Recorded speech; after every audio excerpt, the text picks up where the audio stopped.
what was your thought process by switching, going to southpaw after you spent the first round orthodox? I am ambidextrous. I can go southpaw or orthodox. I can punch with the left as well as the right. I wanted to show a few things to the American public to introduce myself properly. Tonight I showed a little bit of speed, boxing skill, my ability to slip and slide out the way of punches, and also the ability to finish, which is important. And how different did it feel having been in a regular rhythm? You fought in December, now you're back, so you didn't have that long layoff. Did you feel that made a difference? I'm more active now than I've ever been in my full career. Apart from the first year, this is Tyson Fury. He's most active. And, you know, I always wanted to stay active in my career. And I'm finally getting the opportunity to do that. I believe I'm out again in another few months, so I'm looking forward to that fight as well. Next question. A question for Ben Davison, Tyson Fury's trainer. Go on, Russell. Okay, thank you, Tyson. Just managed to get a quick chat with you, Ben, and you know, Tyson showed his boxing skills, showed his evasiveness on the ropes, hurt another opponent, finished him, had the towel thrown in, did it within 2 rounds, sang a lullaby to his wife afterwards, but you told me you weren't that happy with the performance. Why? No, not that happy. What I said is I'm a perfectionist, so I'm always looking at where we can improve. And obviously I'm happy with the performance, but it's my job to look at where we can improve. If I was just happy with everything, then there wouldn't be no improvement. So that's my job to do that. Is that why you're a good team, Tyson? 100%, because Ben lines them up and I knock them down. Dream team. Hey Tyson, congratulations. You wearing the USA colors, coming out to living in America. I know you fought a couple times in the US before against Cunningham, Wilder, but did you feel like this was really your entrance and your first time in front of a lot of people's eyes here in America? I felt like this was my coming out party. You saw me fight in December of last year. I had to lose 147 pounds for that fight, so I wasn't at my strongest, or maybe I shouldn't have took that fight as soon as I did after 2 bum fights coming back, but I did anyway, so we're not here to talk about the past. This time, I had enough training time, I was strong, I was fit, I was ready to put on a show. From the ring walk to all week, the publicity, and I felt calm and relaxed, and, you know, I'm confident in my own ability. We worked very hard for this fight. I trained in training camp for 8 weeks, and then I came into the camp fit anyway. I didn't have no time off, so I'm active, you know, now I'm getting match fit again. I'm looking forward to the next fight. Are you basically now planting your flag in the United States and fighting here for the foreseeable future without UK fights? I think my next few fights are definitely going to be in America. Bob and Frank will tell you more about the details, because I'm not 100% on what's going on next and who we're fighting next. But yeah, I think the foreseeable future is USA for sure. And when did you get the inspiration to come out in that Rocky IV kind of entrance? You know, I thought to myself, no one's done this before, so I wanted to put on a statement on a show, and I wanted to have fun. I didn't come here to just be deadly serious and have a fight with somebody, because nobody's really interested in that. It's another boxing match, isn't it? We've seen 1,000 before, and I'm sure we'll see another 1,000,000 throughout history, but it's the character. It's things people don't do. I don't take myself that seriously, as you can tell. I'm just a chubby guy who comes and has fun. I'm relaxed. I don't care about fighting. It's bred naturally what I do. It's fun and games for me in there. And I enjoyed the ring walk. I enjoyed the build-up. I enjoyed the whole week, and I enjoyed the fight. But like Ben said, it wasn't punch perfect. Although it was a good performance, I still got hit with 1 punch, which is 1 too many, in my opinion. And it was what it was. So we're going to go back and train and get back in the gym as soon as we get back. Tuesday. So no time off for you, old Davison.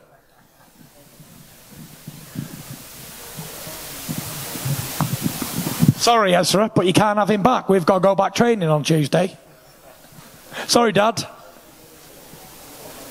Jobs to do. Tyson, good to see you. Schmo, how are you, buddy? We're great. Let's be real. Tonight could have gone any better for you, getting the victory that you did, and your sparring partner, Sonny Kanto, getting the victory following right after you, could have gone any better than what you envisioned. I thought it went really well, to be honest. I was happy. I'm not going to sit here and complain about anything. It was what it was. It was a good fight. I put on a show for the American fans, and thank you to everybody who came tonight, and thank you to everybody who travelled over, and everybody who waited up at home, because it didn't come on till, 5 in the morning, Frank? So all the fans who tuned in around the world and done a great job. I was happy with everything that went on, but it's only the start. You're going to see much more of Tyson Fury on US soil, and Bob will tell you more about it. If Deontay Wilder was watching, what do you think he was thinking watching you tonight? Where's that question coming from? Can't see you. Oh, there you are. Say that again. Sorry. If Deontay Wilder was watching, and I'm sure he was, what do you think he was thinking watching you do that second round knockout, break his nose? He was probably thinking, why didn't I think of that entrance? Which I'm sure he should have been.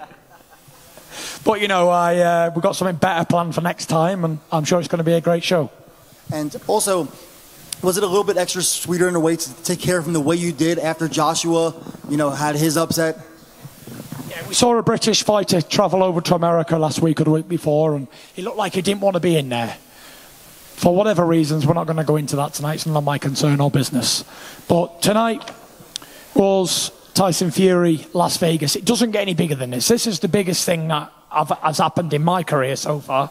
Topping the bill at MGM Grand. I was in the car on the way with my wife, and I said, I think we made it, Paris. She said, why? I said, because we're headlining in Vegas. This is it.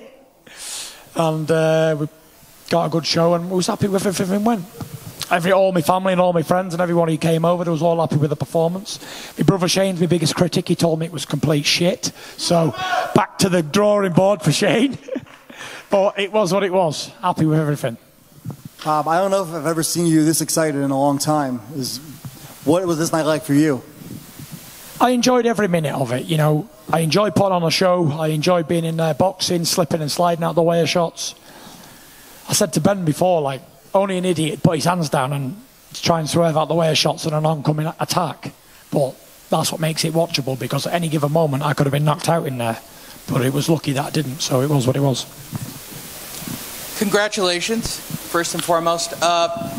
Eliminating the obvious names that always come up when we talk about this after a fight. Who gets you really excited? Who do you see coming up? You're a student of the game. Who do you want to beat up? Anybody who these two guys put in front of me. It doesn't really matter. The outcome will always be the same. Considering if I get fair play, then we'll win. But I feel better with a bit of weight more on me. I put on an extra 10, 11 pounds for this fight than I did last time. And I felt stronger and I felt bigger, so I was happy with it. Well, okay, as a follow-up, having a great night like this, how much does it make the fire burn even more to get your hands on Deontay again? Deontay Wilder is coming.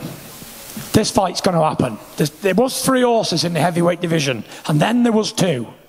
And I already beat him once, so I'll beat him again and again and again. And he ain't going to fight 50% Tyson Fury anymore. He's going to get a fully match fit, back active, back sharp Tyson Fury. It's heavyweight boxing and anything can happen at any given moment, but the way I box and my style, I think it's kryptonite for anybody. As long as they don't knock me out, which you've seen it can happen, but they've got to keep me down. Providing they don't do that, then I'll keep winning. Right in front, Tyson. Right here. Congratulations. That was a nice knockout for you. Happy to see that. My question for you is, as Bob said, you're going to fight another time this fall, and Frank, you're going to do another bout. Then Deontay's going to have his fight in a rematch with Ortiz. Given the promotion and the hoopla around this fight, what obviously will take place in the hoopla to your next fight, and also for when Deontay fights with the promotion that he'll get in that fight, how big do you think that rematch can be, just in terms of popularity, pay-per-view, all the things that go into a big mega fight? I think it's the biggest fight in world boxing, barring none.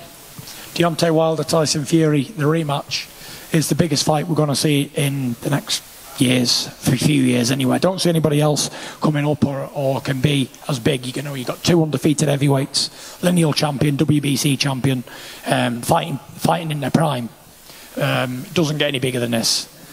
Heavyweight division, the heavyweight division is back, it's on fire. And it's everybody wants to be a part of it. You've got a lot of young guns coming up. You've got a lot of second-tier heavyweight trying to get into that first tier. There's a close pack hunting us down, but at the minute it's a 2-horse race. So it is what it is. If I could get just the thought from Bob on that same topic, and Frank also, just on just the magnitude of what that rematch could be, given that they're both going to have another fight before it takes place. What was the question?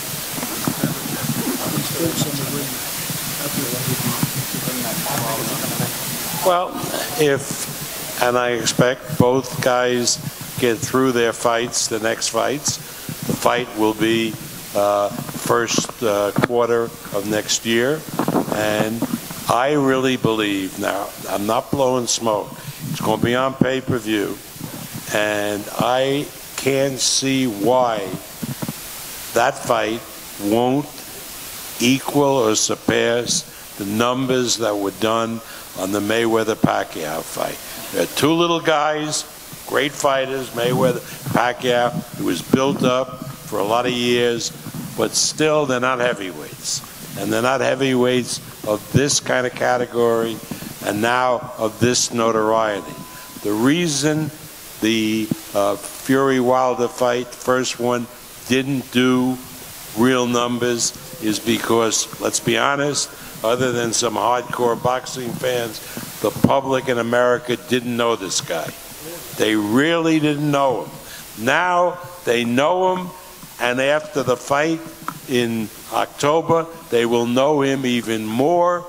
Wilder will hopefully have a great fight with Ortiz and beat Ortiz, and the rematch, I think, is capable of doing over 4 million pay-per-view homes. Can I get a hell yeah? Frank, you have any thoughts on that? I absolutely agree with Bob, what he's saying. It's a huge fight. And what we want for Tyson is justice. You know, he got robbed.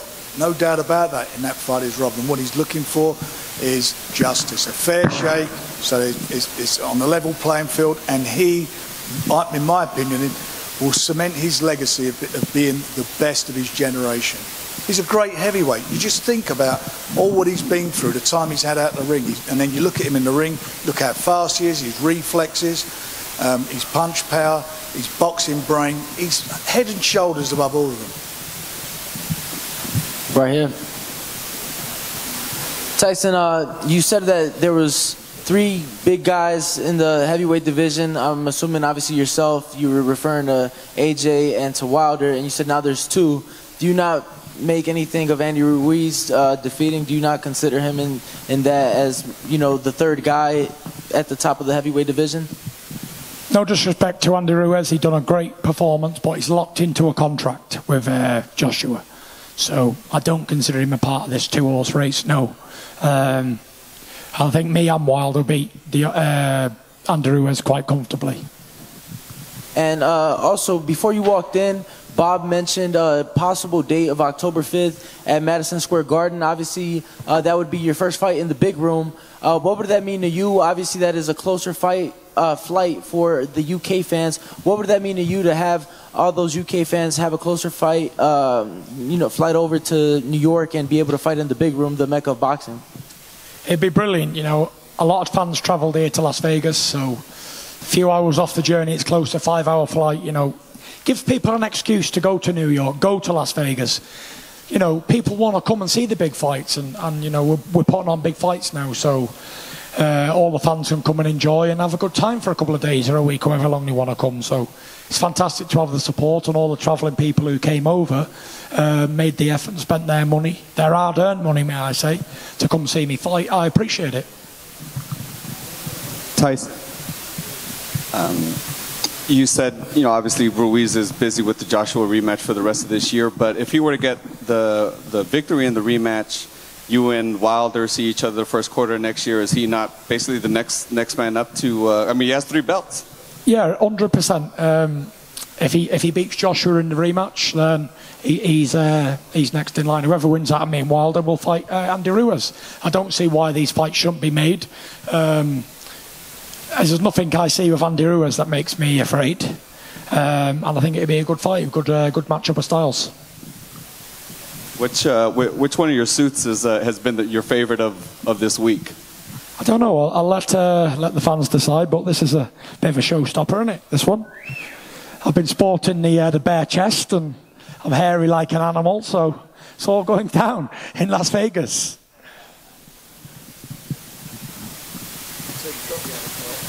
Well, if you can't fight wearing suits like this, you're going to be in trouble, I'll tell you.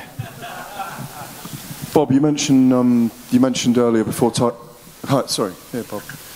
Bob, you mentioned before Tyson came in that the next fight in October could be at Madison Square Garden.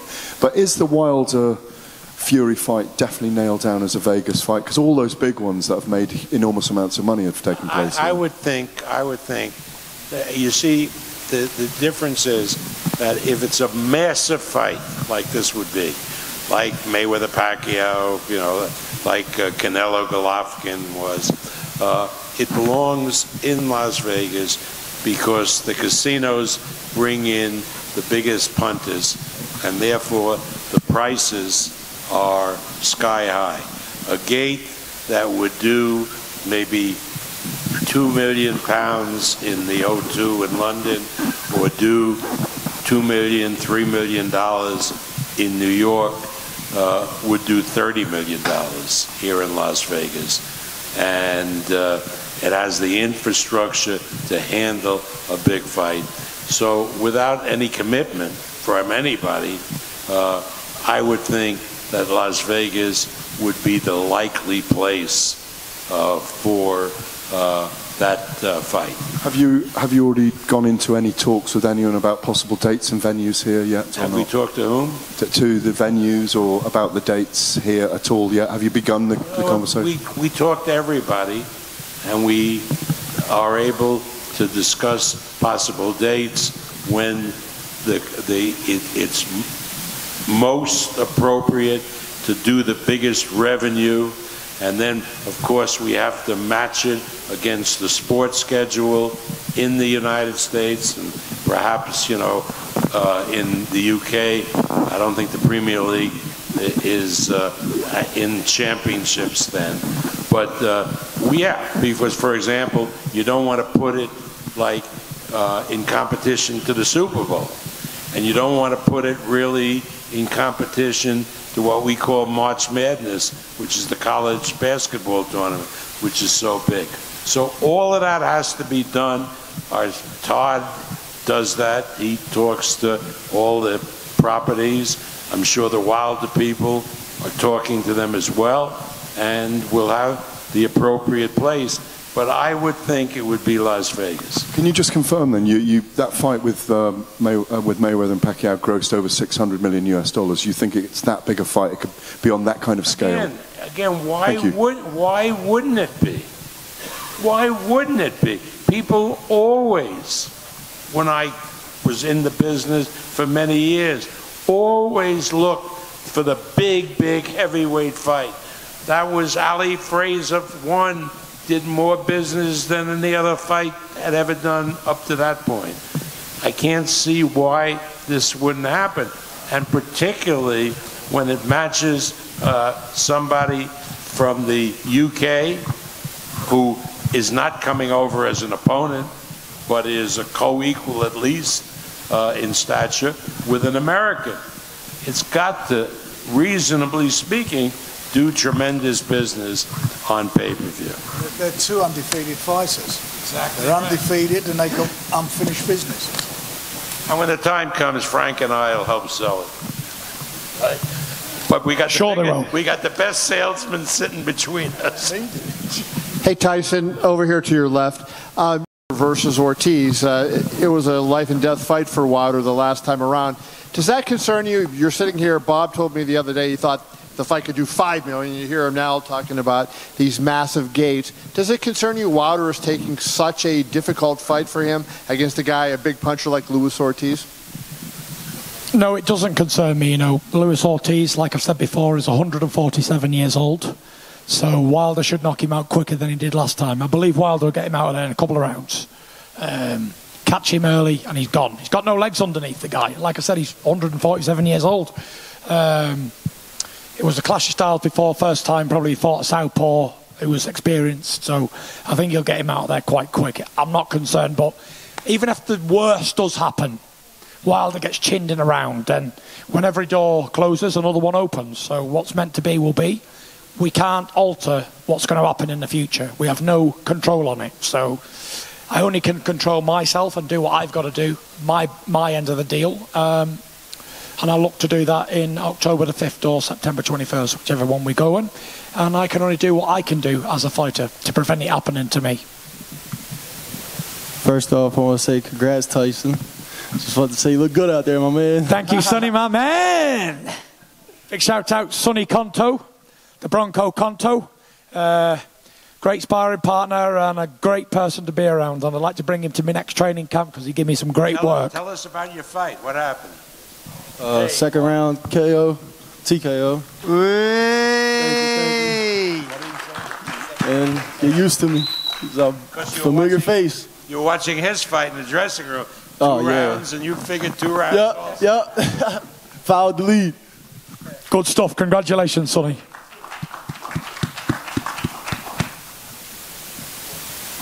Okay, I think it's time for the Gypsy King and his entourage to celebrate.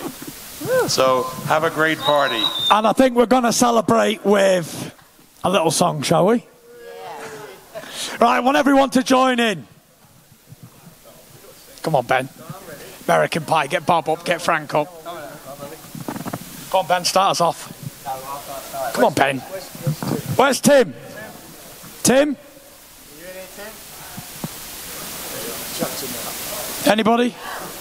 Can someone start us off? February made me shiver with every paper I deliver. Bad news on the doorstep. Come on, Bob. I couldn't take one more step. I can't remember if I cried when I read about his widowed bride. Something touched me deep inside the day the music died. All together now. So bye-bye, Miss American Pie. Drove my Chevy to the levee, but the levee was dry. Them good old boys were drinking whiskey and rye, singing, this'll be the day that I die. Go on, Frank.